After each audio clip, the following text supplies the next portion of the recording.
Hello students, I am Dr. A.B. Patil. Today we start one of the topic from the 12th science, respiration and circulation. Already you know that every living organism required energy to perform various life processes or vital process.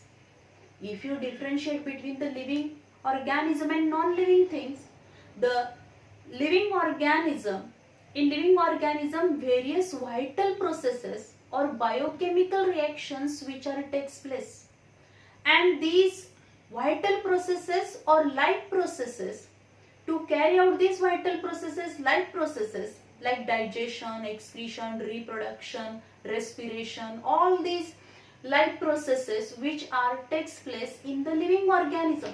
And to carry out all these life processes or vital process, living organism required energy. And this energy which is available in the form of food. We take the food and from this food we get the energy. But this energy which is available in the form of food, which is again converted into chemical energy, means in the form of ATP, by the process of respiration. So, what is the definition of respiration? Respiration is a biochemical process in which oxidation of complex organic compound in stepwise manner with the liberation of chemical energy in the form of ATP. म्हणजेच respiration ही एक biochemical process आहे की याच्यामध्ये काय होणार आहे, oxidation of complex organic compound. Complex organic compound जे आहे, कार्बोहायड्रेट जे आहे त्याचं काय होईल, ऑक्सिडेशन होईल. And this oxidation is takes place in step wise manner. And at that time energy is released, means chemical energy is released, which is stored in the form of ATP, and these ATPs are used to carry out the various vital processes or life processes. Already we studied respiration in 11th science. 11th science मध्ये आपण study केला आहे respiration. Respiration is a catabolic process in which complex organic food material is broken down into simple inorganic compound, and at that time energy is released which is stored in the form of ATP. या respiration प्रोसेसच्या वेळी काय होणार आहे, ही biochemical process आहे की याच्यामध्ये complex organic food मटेरियलचं breakdown केलं जाईल आणि त्यावेळी काय होणार आहे, एनर्जी बाहेर पडणार आहे. आणि जी काय एनर्जी बाहेर पडेल, out of all this energy 40% energy which is utilised for the formation of ATP and 60% energy is lost in the form of heat. So if you observe, there are mainly two types of the respiration, aerobic respiration and anaerobic respiration. Aerobic respiration means when respiration takes place in presence of oxygen, then this type of respiration is called as aerobic respiration. But when respiration takes place in absence of oxygen, oxygen शिवाय सुद्धा respiration करणारे काही organism आहे, in absence of oxygen, when respiration takes place, then it is called as anaerobic respiration. Then already we know that in aerobic respiration there is a complete oxidation of glucose molecule. Glucose molecule चं complete oxidation होईल, पण anaerobic respiration मध्ये काय होणार आहे, incomplete oxidation of glucose molecule होणार आहे. In aerobic respiration, the 38 ATP molecules are synthesized, means large amount of energy is used in the form of, means as there is a complete oxidation झाल्यामुळे तिथे 38 ATP molecules form होतात. ATP means adenosine triphosphate molecules form होतात. पण anaerobic respiration मध्ये आपण बघितलं, from one glucose molecule only 2 ATP molecules are synthesize. फक्त 2 ATP molecules form होणार आहेत.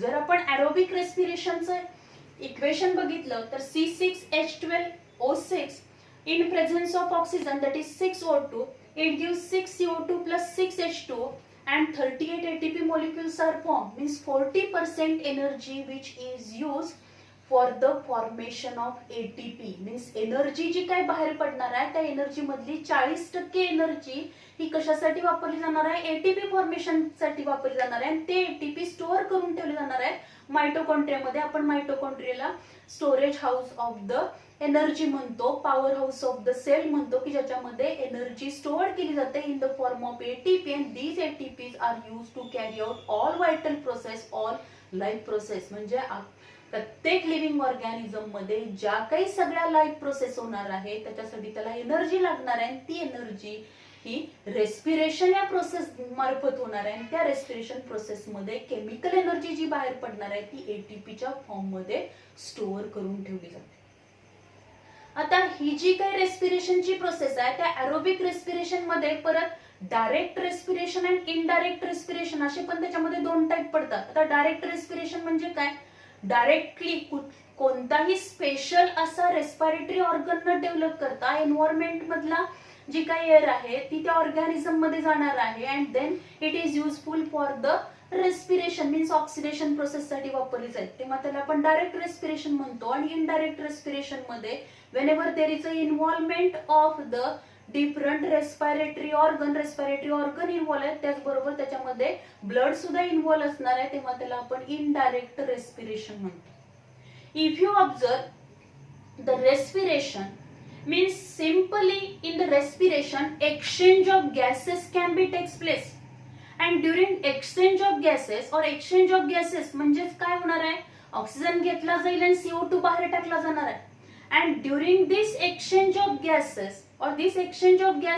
is a simple physical process. And for this physical process or to carry out this simple physical process, respiratory surface play very important role. And this respiratory surface having different features. This respiratory surface should have different features. It should be large area. Respiratory surface area हा काय पाहिजे, जास्त. जेवढा जास्त respiratory surface area असेल तेवढा जास्त प्रमाणात एक्सचेंज ऑफ गॅसेस होणार आहे. Then this respiratory surface should be permeable. तो परमिएबल असला पाहिजे म्हणजे जो रेस्पिरेटरी सरफेस आहे त्याच्यामधून काय व्हायला पाहिजे, एक्सचेंज ऑफ गॅसेस व्हायला पाहिजे. O2 आतमध्ये गेला पाहिजे, CO2 बाहेर गेला पाहिजे, एक्सचेंज ऑफ गॅसेस व्हायला पाहिजे. And so it is permeable व्हायला पाहिजे. आणि त्या परमिएबल असल्याशिवाय रेस्पिरेटरी सरफेस हा परमिएबल असल्याशिवाय काय होणार नाही, एक्सचेंज ऑफ गॅसेस होणार नाही. Then it respiratory surface should be vascularise. Vascular पाहिजे तो म्हणजेच काय असणार आहे, जर आपण साधं एक्झाम्पल घेतलं अल्व्हिओलाई जे असणार आहे, लंग्स मध्ये अल्व्हिओलाई जे असतात त्याच्या भोवती पूर्ण कॅपिलरीचं या ब्लड व्हेसलचं नेटवर्क असतं की ज्याच्या मार्फत काय होणार आहे, अल्व्हिओलाई मधला ऑक्सिजन हा कॅपिलरीज मध्ये जाईल आणि कॅपिलरी मध्ये असलेला कार्बन डायऑक्साइड हा अल्व्हिओलाई मध्ये ट्रान्सफर केला जातो. आणि या कॅपिलरीज ज्या असणार आहेत त्या कॅपिलरीज ह्या कशा आहेत, हायली परमिएबल आहेत. Then also if you observe it should be, आता याच्यामध्ये जसा काय असणार आहे, लार्ज सरफेस एरिया आहे, इट इज परमिएबल, व्हॅस्क्युलराइज्ड असणार आहे. And this respiratory surface should be moist one. तो कसा पाहिजे, ओलसर पाहिजे की ज्यामुळे एक्सचेंज ऑफ गॅसेस होणार आहे. म्हणजे जेव्हा आपण बघतो, आपण जेव्हा रेस्पिरेशन करणार आहे तेव्हा रेस्पिरेशन करताना काही प्रमाणात वॉटर पण आपल्या ह्याच्यामधून काय होणार आहे, बॉडीमधून बाहेर पडणार आहे इन द फॉर्म ऑफ मॉइश्चरच्या फॉर्म मध्ये ते बाहेर पडणार आहे. So moist surface area which is also essential for the respiration. म्हणजे रेस्पिरेटरी सरफेस जर बघितला आपण तर त्याचे काही फीचर्स आहेत. तो कसा, लार्ज सरफेस एरिया पाहिजे, परमिएबल पाहिजे, व्हॅस्क्युलराइज पाहिजे, त्याचबरोबर काय पाहिजे त्याच्यामध्ये आपण जर बघितलं मॉइस्ट पाहिजे तो. Then these are the different features of the respiratory surface. Then we discuss about the gaseous exchange in the plants. If you observe in the higher plants, flowering plants मध्ये आपण बघितलं, terrestrial flowering plants मध्ये जर आपण बघितलं, in their roots, stem and leaves, in between the cells, ज्या काही cells असणार आहेत त्या सेल्स मध्ये काय असेल, इंटरसेल्युलर स्पेस असणार आहे. ह्या ज्या काही, if you observe the structure of the, if you observe the internal structure of the root, stem and the leaf, then you observe that सगळ्यात बाहेरच्या साईडला आपल्याला काय दिसेल, या पद्धतीने ही इपिडर्मल लेअर असेल. त्याचबरोबर इपिडर्मल लेअर मध्ये परत खालच्या साईडला अशा ह्या पॅरेन्काइमा सेल्स असतील. त्या पॅरेन्काइमा सेलच्या मध्ये मध्ये काय असणार आहे, एअर स्पेस आहे. And this air chamber or the air space where the air is stored. And in respiratory surface जर आपण बघितला, त्याचा जो काही लीव्ज असतील, स्टेम असेल, त्याच्यामध्ये यंग शूट आणि लीव्स मध्ये आपण बघितलं तर outer and means the upper and lower surface of the लीफचा अप्पर अँड लोअर सरफेस जो असणार आहे, the epidermal cells of these leaves which are interrupted with a small pores. त्याच्या मध्ये या इपिडर्मल सेलच्या मध्ये आपल्याला काय दिसतील तर स्मॉल पोर्स प्रेझेंट असणार आहेत. And these pores are nothing but the stomata. त्यांना आपण काय म्हणतो, स्टोमाटा म्हणतो. Means these are form from the 2 guard cells. 2 guard cell पासून काय फॉर्म होणार आहे, 2 गार्ड सेलच्या मध्ये असं एक छोटस पोर फॉर्म होतं, एक छोटस छिद्र फॉर्म होतं, त्याला आपण स्टोमा म्हणतो. एक असेल तर स्टोमा म्हणायचं, मेनी असतील तर स्टोमाटा म्हणतो. असे number of stomata which are present in between this epidermal cells and through this stomata gaseous exchange can be takes place. म्हणजे या स्टोमाटा मधून काय होणार आहे, ऑक्सिजन जो असणार आहे तो ऑक्सिजन घेतला जाईल आणि त्याचबरोबर कार्बन डायऑक्साईड बाहेर टाकला जाणार आहे. त्याचबरोबर फोटोसिंथेसिसच्या वेळी पण आपण बघतो कार्बन डायऑक्साईड आतमध्ये घेतला जातो. सो गॅसियस एक्सचेंज साठी प्लांट मध्ये त्याचे जे काही लीव्ज आहेत त्या लीव्ज मध्ये यंग शूट मध्ये आपल्याला काय दिसेल, in the epidermal cells in these epidermal cells number of stomata are present. Small pores असतील. Through these pores gaseous exchange can be takes place. As well as if you observe in a mature stem, उडी stem आपण बघितलं तर त्या उडी stem वरती आपल्याला काय दिसणार आहेत, असे छोटे छोटे पोर्स दिसतात. and these pores are formed from the loosely arrange cells. अशा लूजली अरेंज सेल्स पासून हे पोर्स फॉर्म होतात. And these pores are known as lenticels. त्यांनाच काय म्हटलं जातं, lenticels. Through this lenticels also exchange of gases can be takes place. म्हणजे plant मध्ये जे काही रेस्पिरेशन होणार आहे त्या रेस्पिरेशन साठी त्याच्या यंग शूट आणि लीव्सच्या इपिडर्मल लेयर्स मध्ये, इपिडर्मल सेलच्या मध्ये जे काही स्मॉल पोर्स असणार आहेत त्यांना आपण स्टोमाटा म्हणतो. Through stomata exchange of gases होणार आहे. त्याचबरोबर जे काही मॅच्युअर स्टेम आहे त्या मॅच्युअर स्टेम मध्ये जी बार्क असणार आहे तिथं काय असतील, लूजली अरेंज सेल्सनी छोटे छोटे पोर्स फॉर्म केलेत आणि त्याला म्हटलं तर lenticels. Through this lenticels also exchange of gases can be takes place. Also if you observe in plants roots जे असणार आहेत त्या रूट्स मध्ये जर आपण बघितलं तर रूट्स जे असणार आहेत त्या रूट्स हे सॉइल मध्ये असणार आहेत आणि त्या सॉइल मध्ये आपण बघतो एरिएटेड सॉइल असते आणि जे काही कॅपिलरी वॉटर ऍब्सॉर्ब करतं, जे रूट्स असणार आहेत ते रूट्स काय करतात, सॉइल मधलं कॅपिलरी वॉटर ऍब्सॉर्ब करतं. कॅपिलरी वॉटर ऍब्सॉर्ब करतं म्हणजेच काय, हे जे काही सॉइलचे पार्टिकल्स आहेत याच्यामध्ये जो काही स्पेस असणार आहे त्या स्पेस मध्ये ऑक्सिजन असतो, त्याचबरोबर वॉटर प्रेझेंट असणार आहे. आणि हे जे काही ऑक्सिजन त्या सॉइल मध्ये प्रेझेंट असणार आहे, दिस oxygen which is mixed or which is dissolved in the water मध्ये तो dissolve होईल and by the simple diffusion method which is enter into the root मध्ये तो काय होणार आहे, एंटर होणार आहे. सिंपल डिफ्युजन मेथडनी पाण्यामार्फत तो काय होणार आहे, oxygen which is enter into the root मध्ये एंटर होईल. म्हणजे जी काही रेस्पिरेशनची प्रोसेस होणार आहे ती आपण जर प्लांट्स मध्ये बघितलं सिंपल डिफ्युजन मेथडनी ही रेस्पिरेशनची प्रोसेस होते. म्हणजेच काय, डिफ्युजन म्हणजे काय, movement of gases molecules from the higher concentration to the lower concentration. This is nothing but the diffusion. त्याला आपण काय म्हणतो, डिफ्युजन म्हणतो. So in this way in plants respiration takes place through the stomata, lenticels as well as they takes place in the roots through the water. Water मधून काय असणार आहे, जी moist soils असेल तिथं वॉटर मध्येच ऑक्सिजन प्रेझेंट असणार आहे. Also it is enter in the roots मध्ये तो enter. So in this way the respiration is takes place in the plants. So if you observe, we already discussed about this aerobic respiration, anaerobic respiration. Then aerobic respiration again divided into two types, that is direct respiration, indirect respiration. And aerobic respiration is a very complicated process आहे की जी एका step मध्ये complete होणार नाही. Aerobic respiration मध्ये परत 4 steps असतात. That is glycolysis means glucose molecule is broken down into 2 molecules of pyruvic acid. Then these 2 molecules of pyruvic acid undergo acetylation to form acetyl coenzyme A. Then acetyl coenzyme A enter into the Krebs cycle. Krebs cycle मध्ये जाणार आहे, तिथे NADH2 FADH2 form होतील. And these NADH2 FADH2 which are formed during the glycolysis, acetylation and Krebs cycle, these NADH2 and FADH2 enter into the electron transport system, and then from this NADH2 FADH2 ATP molecules form होणार आहेत. एका NADH2 पासून 3 ATP molecules form होतात, एका FADH2 पासून 2 ATP molecules form होतात. In this way from 1 glucose molecule 38 ATP molecules form होतात. हे सगळं आपण 11वी मध्ये स्टडी केलेलं आहे.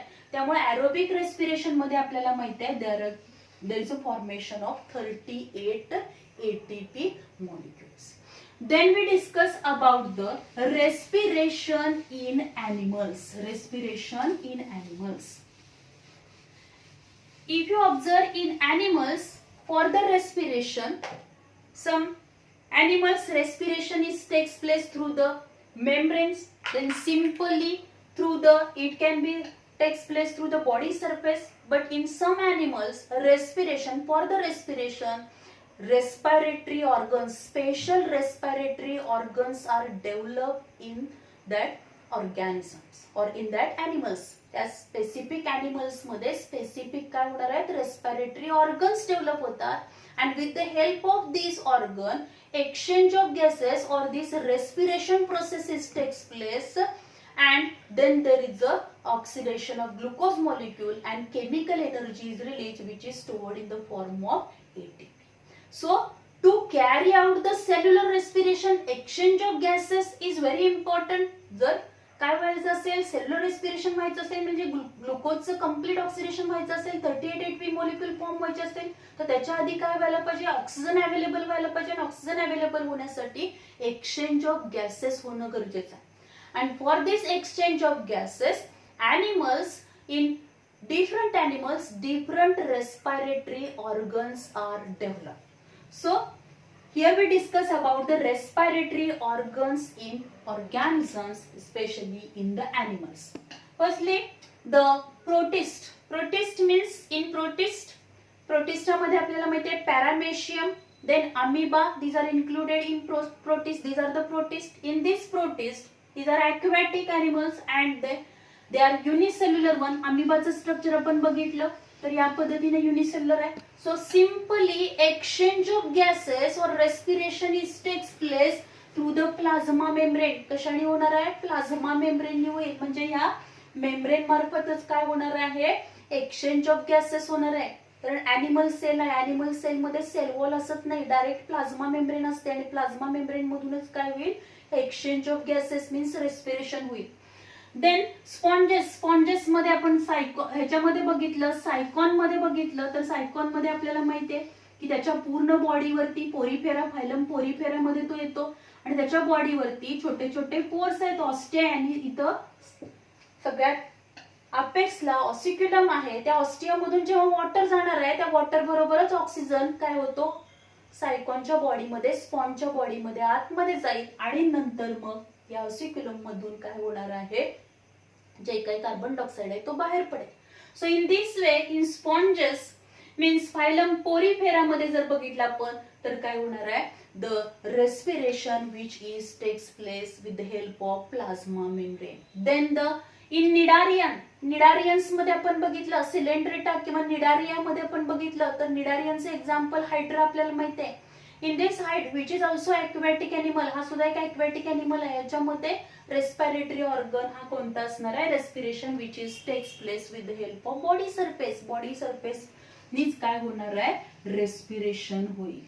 आपण जर बघितलं याच्यामध्ये या पद्धतीनं हा काय असणार आहे, जर आपण बघितलं हायड्रामध्ये तर बॉडी सरफेसनी काय होईल, रेस्पिरेशन होणार. So in this way, protist, sponge, nidarian means hydra, nidaria. त्याचा एक्झाम्पल आपण हायड्रा बघितलं तर हे त्याची हॅबिटॅट कुठली आहे, ॲक्वेटिक. सगळे ॲनिमल्स ॲक्वेटिक आहेत म्हणजे वॉटर मध्ये प्रेझेंट असणार आहेत. and their respiratory organ which is plasma membrane, means respiration is takes place with the help of plasma membrane or the body surface. Then next platyhelminthes म्हणजेच त्याला आपण फ्लॅटवर्म म्हणतो. याचं एक्झाम्पल प्लॅनारिया आपण घेतलं तर त्याच्यामध्ये जर आपण बघितलं त्याचबरोबर ॲनिलिड्स मध्ये आपण नेरिस बघू शकतो, त्याचबरोबर लीच आहे, अर्थोम आहे, हे जे काही एक्झाम्पल्स आहेत ॲनिलिड्स मध्ये इन्क्लूड होतील. अँड ॲम्फिबियन्स चे एक्झाम्पल आहे फ्रॉग. इथं फ्रॉग आपण एक्झाम्पल घेतले. आता प्लॅटीहेल्मिंथिस, फ्लॅटवर्म, प्लॅनारिया हा काय असेल, ॲक्वॅटिक आहे. याच्यामध्ये जर आपण बघितलं तर जे काय असणार आहे प्लाझ्मा मेम्ब्रेन और plasma membrane, through the plasma मेम्ब्रेननी काय होणार आहे, रेस्पिरेशन होईल. त्याचबरोबर जर आपण बघितले ॲनिलिड्स, अर्थोम जे असणार आहे त्या अर्थोम मध्ये सेमी ॲक्वॅटिक आहे तो, which in this animal the respiration is takes place with the help of body surface. Then frog, amphibian मध्ये आपण बघितलं तर frog ची स्किन आपण मोस्टली बघतो. फ्रॉग हे मोस्टली कुठे आपल्याला पाहायला मिळतात, जिथं पाणी असेल त्या पाण्याच्या जवळच फ्रॉग असणार आहे. पाणी ज्या ठिकाणी अवेलेबल आहे अशा ठिकाणी फ्रॉग आपल्याला दिसतो, कारण फ्रॉगची स्किन जी आपण बघितली तर ती काय असणार आहे, मॉइस्ट असते, ओलसर असते, कारण त्याच्या मॉइस्ट स्किन मधून काय होणार आहे, रेस्पिरेशन होतं. Respiration is takes place through the moist skin. Then insects, arthropoda is the largest phylum. आपल्याला माहिती आहे arthropoda is the largest phylum and त्याच्यामध्येच इन्क्लूड झालेला कुठला आहे, इन्सेक्ट्स. तर काही इन्सेक्ट्स मध्ये आपण बघितलं टेरेस्ट्रियल, त्याच्यामधला एक इन्सेक्ट तुम्ही डिटेल मध्ये मागच्या वर्षी स्टडी केलेला आहे, तो म्हणजे कुठला, कॉकरोच. कॉकरोच मध्ये आपण जर बघितलं आपल्याला काय दिसतील, ट्रॅकियल ट्यूब्स दिसतील अँड स्पायरेकल्स. आता स्पायरेकल्स म्हणजे लॅटरली त्याच्या बॉडीवरती असे छोटे छोटे काय असणार आहेत, पोर्स असतील आणि त्या पोर्सला स्पायरेकल्स म्हटलं जातं. आणि त्या स्पायरेकल्स मधून ऑक्सिजन आतमध्ये जाईल आणि ऑक्सिजन आतमध्ये गेल्यानंतर इथून अशी काय असणार आहे, ट्रॅकियल ट्यूब्स प्रेझेंट असतात, थिन ट्रॅकियल ट्यूब्स प्रेझेंट असतात त्याच्या बॉडीमध्ये पूर्णपणे, आणि त्यामार्फत काय होणार आहे, एक्सचेंज ऑफ गॅसेस होईल. So in insects, tracheal tubes and spiracles, with the help of these tracheal tubes and spiracles exchange of gases can be takes place. These are the respiratory organs which are present in number of insects. बऱ्याचशाच insects मध्ये आपल्याला पाहायला मिळतात, specially जे insect terrestrial आहेत, जमिनीवर आपल्याला जे दिसतात त्या इन्सेक्ट्स मध्ये आपल्याला काय दिसणार आहे, तर tracheal tubes and spiracles which play important role or they act as a respiratory organs. Then arachnids like as spiders and scorpions. Arachnids means त्याचे एक्झाम्पल जर आपण बघितलं, स्कॉर्पियन्स अँड स्पायडर्स, याच्यामध्ये आपण बघितलं these are terrestrial one in which book lungs are present. And book lungs, these lungs, their structure is as like a book. Book सारखं त्याचं structure असणार आहे आणि त्या स्ट्रक्चर मध्ये जर आपण बघितलं तर या पद्धतीनं जसे बुक्सचे पेजेस असतात तसं आपल्याला स्ट्रक्चर दिसतं, म्हणून त्याला काय म्हटलंय, book lungs, which is situated internally in the body. बॉडीच्या आतमध्ये ते प्रेझेंट असणार आहे. बुक लंग्स जे असणार आहे, book lungs which are present inside the body, बॉडीच्या आतमध्ये प्रेझेंट असेल. And with the help of book lungs respiration is takes place in spiders and scorpions. Then one of the arthropod that is limulus जो आहे which is aquatic one, aquatic arthropod आहे हा. आणि त्याच्यामध्ये जर बघितलं आपण तर काय असणार आहे, respiration is takes place with the help of book gills. Book gills मार्फत होणार आहे. आता book gills and book lungs या दोन्ही मध्ये काय फरक असणार आहे, हे दोन्हीचं पण स्ट्रक्चर कसं दिसणार आहे, ऍज ए लाईक ते बुकची, म्हणजे एखाद्या पुस्तकातल्या पानांसारखं त्याचे काय असणार आहे, स्ट्रक्चर आहे. त्याच्यामध्ये बुक सारखं स्ट्रक्चर आहे, त्याच्यामध्ये पानांसारखं स्ट्रक्चर दिसतं, पेजेस सारखं स्ट्रक्चर दिसतं, म्हणून त्याला बुक्स आपण म्हणतो. पण ह्या book lungs and book gills, book lungs which are present internally in the body and book gills which are present externally on the body, बाहेरच्या साईडला बॉडी सरफेस वरती प्रेझेंट असतील तर त्यांना बुक गिल्स म्हटलं जातं. When the respiration is takes place with the help of book gills and it is especially observed in the limulus मध्ये आपल्याला इथे पाहायला मिळेल. Then amphibian tadpoles of the frog, म्हणजे amphibian tadpole larva of the frog म्हणजेच जो काही frog आहे तो फ्रॉगची डेव्हलपमेंट व्हायच्या आधी सुरुवातीच्या प्रायमरी स्टेजेस मध्ये तो कसा असणार आहे, लार्वल स्टेज मध्ये जेव्हा असणार आहे. And this larva, tadpole larva which are present in the water, water मध्ये त्या प्रेझेंट असणार आहे. आणि त्या tadpole larva of the frog मध्ये जर आपण बघितलं which is aquatic one and they shows external gills. External gills, आता एक्सटर्नल गिल्स मध्ये जर आपण बघितलं तर त्या एक्सटर्नल गिल्स म्हणजे ज्या gills, the external gills which are develop from the surface of the body, body surface पासून त्या डेव्हलप झाल्यात त्यांना आपण एक्सटर्नल गिल्स म्हणतोय. These external gills which are observed in tadpole larva of the frog as well as salamanders and the newts. Newts which is also included in the subgroup of the salamanders. So the salamanders and newts, they also shows the external gills, and with the help of external gills respiration is takes place. Then fish, fish मध्ये जर आपण बघितलं fish aquaticच आहे fish. Then fish which shows the internal gills, त्याच्यामध्ये काय असणार आहेत, internal gills present असणार आहेत. म्हणजेच इंटरनली फॅरेंजियल स्लिट्स पासून जेव्हा गिल्स डेव्हलप होतात तेव्हा त्याला काय म्हटलं तर इंटरनल गिल्स म्हटलं जातं. जर आपण फिश मध्ये बघितलं तर फिश मध्ये आपल्याला काय दिसेल तर जो काही फिश असणार आहे त्या फिश मध्ये सतत फिश जो असेल तो फिश काय करत असतो, which also open his mouth, सतत त्याचं तोंड सतत ओपन केलं असतं आणि ओपन झाल्यानंतर वॉटर आतमध्ये जाणार आहे. आणि वॉटर आतमध्ये गेल्यानंतर इथं ज्या काही गिल्स प्रेझेंट असणार आहे त्या गिल्स मध्ये हे वॉटर जाईल. वॉटर गेल्यानंतर या गिल्स मध्ये भरपूर काय असणार आहे, असा लार्ज सरफेस एरिया प्रेझेंट असतो, रेस्पिरेटरी सरफेस एरिया अवेलेबल असतो. तिथं काय केलं जाणार आहे, वॉटर मधला ऑक्सिजन ऍब्सॉर्ब केला जातो आणि नंतर ते राहिलेलं वॉटर जे असणार आहे ते वॉटर काय होतं, बाहेर पडणार आहे. So in this way, in the fish, the internal gills which acts as a respiratory organ, or with the help of internal gills, respiration takes place. Then in reptiles, birds and mammals, in these all these terrestrial animals मध्ये आपण जर बघितलं reptiles आहेत, birds आहेत, mammals means also including human being mammals मध्ये जातात. In all these animals respiration takes place with the help of lungs. respiration कशा मार्फत होणार आहे तर lungs मार्फत होईल. then the mollusca मध्ये जर आपण बघितले in this mollusca Unio and Phyla, these two are the examples, both are aquatic. Unio मध्ये जर आपण बघितलं there are presence of two टिनिडिया, त्याच्यामध्ये दोन टिनिडिया प्रेझेंट आहेत. Ctenidia the structure these are also known as gills, त्यांना gills म्हटलं जातं.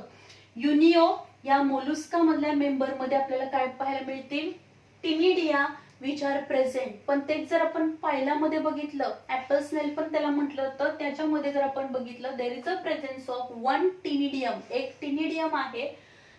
One ctenidium means one gill आहे and one pulmonary sac means one lungs present आहे. So with the help of this one ctenidium and one pulmonary sac, with the help of these two the respiration takes place in the phyla. Then turtle when they are present in the water, underwater जेव्हा turtle असणार आहे, in turtle the respiration takes place with the help of cloaca मधून respiration होणार आहे. आणि या respiration मध्ये cloaca म्हणजेच काय होणार आहे, हा जो काही टर्टल आहे त्या टर्टल मध्ये जर आपण बघितलं तर टर्टल मध्ये इथं आपल्याला काय दिसेल, इथं असं एक ओरिफाईस असते, एक स्मॉल ओपनिंग असेल, त्या ओरिफाईस मधून वॉटर आतमध्ये जाणार. आतमध्ये गेल्यानंतर असे इथं त्यालाच जोडलेले आउटर ओपनिंग असतं. क्लोएका हे काय ओपनिंग आहे, त्या ओपनिंग मधून वॉटर आतमध्ये जाईल. वॉटर आतमध्ये गेल्यानंतर तिथं दोन सॅक लाईक स्ट्रक्चर्स आहेत, त्या सॅक्स मध्ये सगळं वॉटर एंटर होईल. वॉटर आतमध्ये गेल्यानंतर ह्या ज्या काही सॅक आहेत तिथं एक फिमरी लाईक स्ट्रक्चर आहे. फिमरी म्हणजे असं काय असेल, या पद्धतीनं फिमरी लाईक स्ट्रक्चर आहे. which receive the oxygen from this water. त्या वॉटर मधला ऑक्सिजन काय करणार आहे, रिसीव्ह करणार आहे. And this type of the respiration which is observed in turtles and this is called as a cloacal respiration. त्याला cloacal respiration पण म्हटलं जातं इन टर्टल. हा पॉइंट लक्षात ठेवायचा. म्हणजे हे सगळेच आपल्याला रेस्पिरेटरी ऑर्गन लक्षात ठेवायचे. त्याच्यावरती असं पण क्वेश्चन विचारला जाऊ शकेल. When turtles are present under water the respiration is takes place with the help of और which type of respiration is observed in turtle when they are present underwater. The respiration is cloacal type of the respiration which is present in turtle. Then if you observe in echinoderms, echinoderms मध्ये आपण जर बघितलं starfish आपल्याला माहित आहे आणि त्या starfish मध्ये आपल्याला एक्झाम्पल स्टारफिश आपण इकिनोडर्म्स बघतो. तर त्यामध्ये आपल्याला असे त्याच्या बॉडीवरती ट्यूब फिट पाहायला मिळतात आणि हे ट्यूब फिट जे असणार आहे with the help of this tube feet respiration is takes place. Starfish echinoderm जे असणार आहे ते अक्वॅटिक आहे आणि या इकिनोडर्म मध्ये जे काही डिफरंट आपण एक्झाम्पल बघतो सी आर्चिन आहे किंवा स्टारफिश आहे. All they shows the dermal branchiae and tube feet which play very important role in the respiration. So all these respiratory organs and इथं आपण बघितलं ऑर्गॅनिझम आणि प्रत्येक ऑर्गॅनिझम मध्ये म्हणजे आपल्याला काय दिसते ऍनिमल्स मध्ये व्हेरिएशन पाहायला मिळतं. प्लांट्स मध्ये आपण बघितलं तर सगळ्या प्लांट्स मध्ये आपल्याला काय दिसणार आहे, respiration is takes place with the help of stomata. स्टोमाटामध्ये स्टोमाटाच्या सहाय्याने किंवा लेंटिसलच्या सहाय्याने जे हायर फ्लावरिंग प्लांट्स आहेत टेरेस्ट्रियल प्लांट्स त्याच्यामध्ये आपल्याला पाहायला मिळेल. आणि पण जर ॲनिमल्स मध्ये आपण बघितलं in animals for the respiration different respiratory organs are develop and with the help of this respiratory organ. आता हे जे ऑर्गन्स आहेत त्या प्रत्येक ऑर्गनची पिक्युलॅरिटी असणार आहे की त्याच्यामध्ये लार्ज सरफेस एरिया प्रेझेंट असणार आहे. त्यानंतर ते परमिएबल असणार आहे. त्याच पद्धतीने तो सरफेस एरिया मॉइस्ट ठेवला जाणार आहे की ज्यामुळे काय होईल जास्तीत जास्त काय होईल with the help of these respiratory organ exchange of gases can be takes place and oxygen which is available to that organism and from this respiratory organ this oxygen which is reaches up to each and every cell. प्रत्येक sale पर्यंत oxygen पोहोचवला जाणार आहे and then each cell प्रत्येक sale मध्ये काय होईल cellular respiration होईल. मग तिथं ग्लुकोजचं कम्प्लीट ऑक्सिडेशन होईल अँड एनर्जी जी काय बाहेर पडणार आहे out of the total energy which is released 40% energy which is used for the formation of ATP because without ATP we cannot carry out or all living organism cannot carry out their life processes or vital processes. So this chart is very important for your NEET exam, CET exam as well as theory exam. तिन्ही पण exam साठी हा important आहे कारण याच्यामध्ये काय केलं जाईल एका साईडला ऑर्गॅनिझमची नावं दिली जातील दुसऱ्या साईडला काय दिलं जाणार आहे रेस्पिरेटरी ऑर्गनची नावं दिली जातील. मॅच द पेअर साठी पण येऊ शकतो किंवा कम्प्लीट द चार्ट असा पण क्वेश्चन विचारला जाऊ शकेल किंवा तुम्हाला याच्यावरती एमसीक्यू पण विचारले जाऊ शकतात. जसं for example in one of the Mollusca that is Unio the dash dash respiratory organ is present. Ctenidia त्याच्यामध्ये प्रेझेंट आहे हे आपल्याला लक्षात ठेवलं पाहिजे. याच्यावरती क्वेश्चन विचारला जाऊ शकतो. किंवा book lungs they are present. Book lungs are mostly present in dash dash animal or which animal the book lungs act as a respiratory organ. अशा टाइपचे क्वेश्चन याच्यावरती विचारले जाऊ शकतात. So in this way here we complete this lecture or this point. In next lecture we start the human respiratory system. We discuss the human respiration, how human respiration is takes place. This point we will start in the next lecture. Thank you very much.